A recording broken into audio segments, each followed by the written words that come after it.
This is Jet. He's got a secret and it's hidden inside this red bag.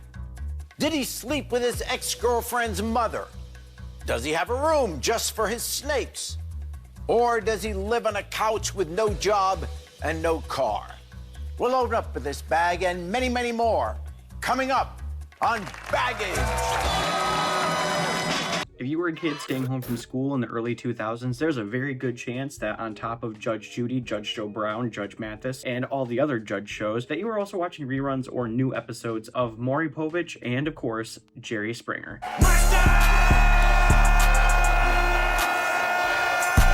But did you know that along with his daytime talk show, Jerry Springer also had a dating show? It was called Baggage, and it aired on the Game Show Network, a network that actually has some really insane content. The basic setup of the show is that a single person, whether it's a man or woman, is looking for a new partner, and so the show gathers 3 contestants who each have a piece of baggage. Inside of these pieces of baggage is something about them that they would consider something that would make them like harder to be with, or like a personality quirk. The bags range in size from small, middle to large, and after each round, the contestants open up a new piece of baggage. And this concept, while insane for finding a romantic partner, is amazing at being a dating game show format. So I thought today we could go over an episode of Baggage and I could just show you how the whole thing works, because it is amazing. The main contestant we're looking at is a man named Jeb, and he's trying to select between 3 women, Trisha, Maya, and Susan. So let's just jump right into this and see how it works. I'm gonna need a Coke Zero for this. I'll be right back. Remember when I used to open every video with a Coke Zero crack? Time flies, huh? And Jet, if you pick me, which I hope you do because you are gorgeous, then I promise you lots of fun-filled adventures, completely drama-free. Literally anybody who ever comes right off the bat saying that they're drama-free, I can absolutely guarantee you they are 100% not drama-free. And I'm saying that as somebody who claims to be drama-free, but then likes to stir the pot with like work drama over a couple of weeks and just kind of watch it boil over from a distance. I'm speaking on behalf of everybody who makes that generalization. Ladies, it's time to reveal your smallest piece of baggage. We will start with Trisha.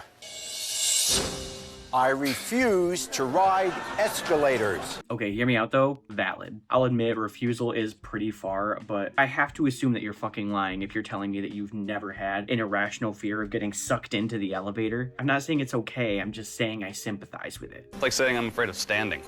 Nope. Dipshit. It's not the same, Jeb. It's not the same. What if you get launched into the escalator stairs and they just snag your skin in just the right way and they just pull all of it off and then you get pulled out of your skin and into the... You're wrong. Well, if we're taking an escalator, I'll hold on to you real tight, all right?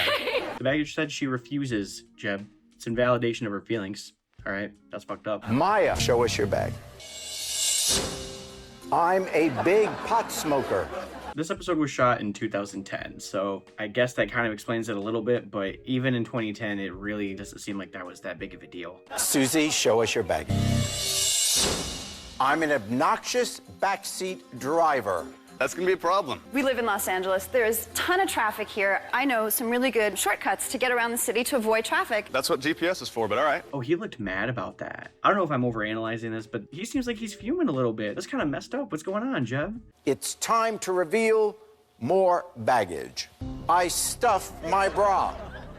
I don't, but the person who belongs to this baggage does. I don't know, I don't think that one's that big of a deal. Like, I got fat titties, you can tell, but I don't really wear bra. But if I wore one, I would think that it would be pretty uncomfortable. So maybe stuffing it in some way, like, kind of helps ease that. Or maybe it is a vanity thing, I don't know. Either way, that's not really that big of a deal. Bag number 2. I sleep with my 7 dogs. 7 dogs? That's too many animals, man. I have 1 cat, and that's more than enough sometimes. That's way too many other things in the bed besides one other person. Bag number 3. I practice witchcraft. He's walking away like, no. And you know what? That man's a coward. Cast a spell on me. Let's see what happens. I'd still take it over sleeping with the dogs, to be completely honest. Makes things interesting. Tell me, which of these is a deal breaker? It's gonna be witchcraft because he's a coward. Mark my words, it's gonna be. The deal breaker is...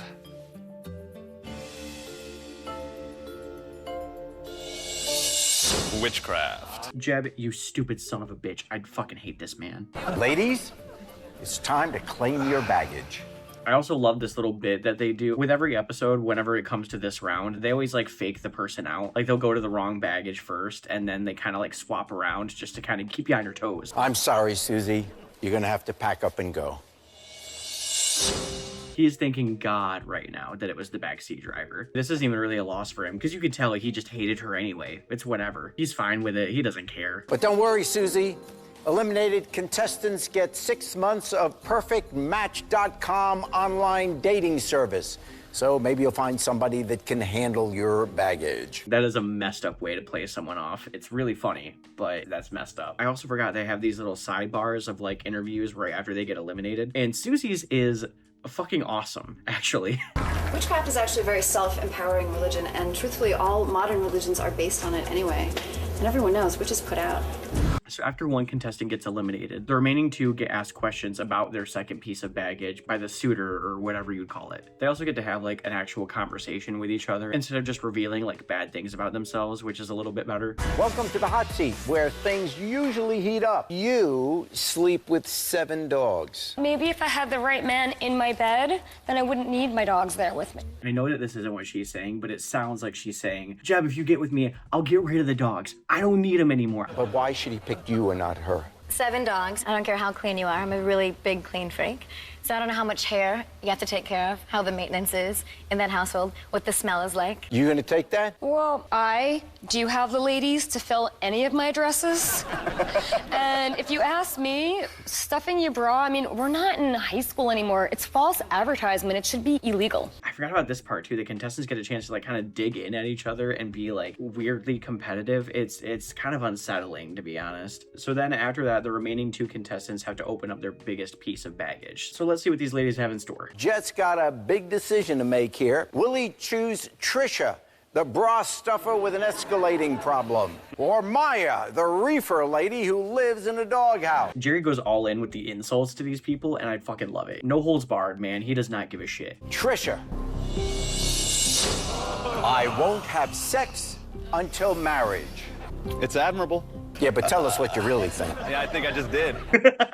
Okay, that's fine. She's gone. And I'm not even speaking to that like from a personal level, like on my end. I'm just speaking to it like you can tell from his body language, like unless this other woman's baggage is horrible, she's gone. Oh shit, I did not realize that this lady's from Michigan. She's from Howell. That tracks. Super religious area, super conservative area. Also has some ties to the Michigan KKK. I'm not saying that's what she is. I'm just saying it's got a history. Maya.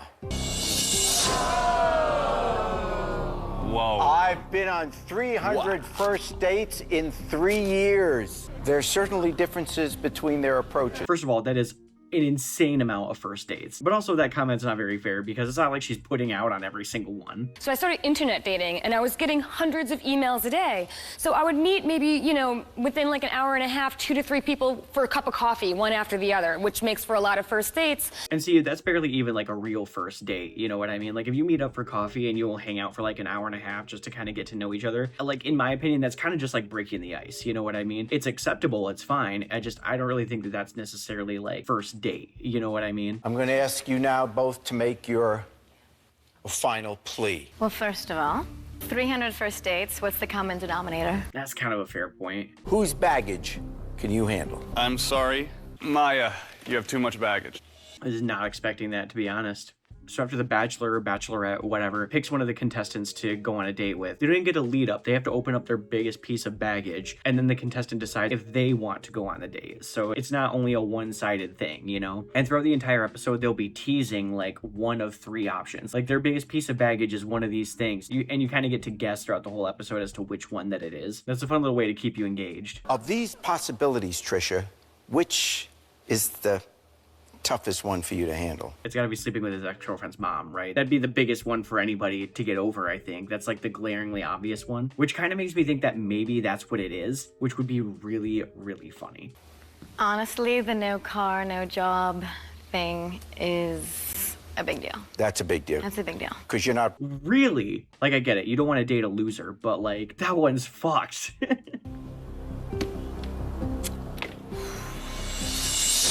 Oh! I mean, it was still the one that she said that was no deal. I live in New York. I'm back and forth from New York to LA all the time. And when I'm here, I don't have a car because I don't have a car there. I don't have a job because when I'm here, I'm working with my brother. We're getting a business going. And so, you know, we're very motivated people. I fly all over the country just trying to make that work, and that's how I am in everything in life. And I mean, I think that's a fair explanation, because if you're constantly moving back and forth between two huge cities at opposite ends of the country, there's no reason for you to have a car. And if you're doing it in pursuit of starting a business with your brother who lives in New York, it's one of those things where in context, it makes perfect sense. That's totally fine. So Trisha agrees to go out with Jeb, and the two live happily ever after. I assume, I have no idea if they're still together. They probably not. But whatever. At the end, if both contestants agree to the date, then the show pays for them to go out and get to know each other a little bit better afterwards. And that is Jerry Springer's Baggage. As the show went on, obviously things got way crazier, as is the nature of Jerry Springer. And I'd like to be able to cover some of those episodes too. So if you ended up liking this video, go ahead and let me know, and I can try to make more of these in the future. This show is a roller coaster, and it's always fun to watch, and it's even better if I get to make a video about it. Also, if you like this video, please be sure to like it, share it, maybe subscribe to the channel if you want to see more of my stuff. And YouTube thinks that you'll like this video, so maybe go ahead and try watching that one too. As always, guys, my name is Isaiah, and thank you so much for watching my video.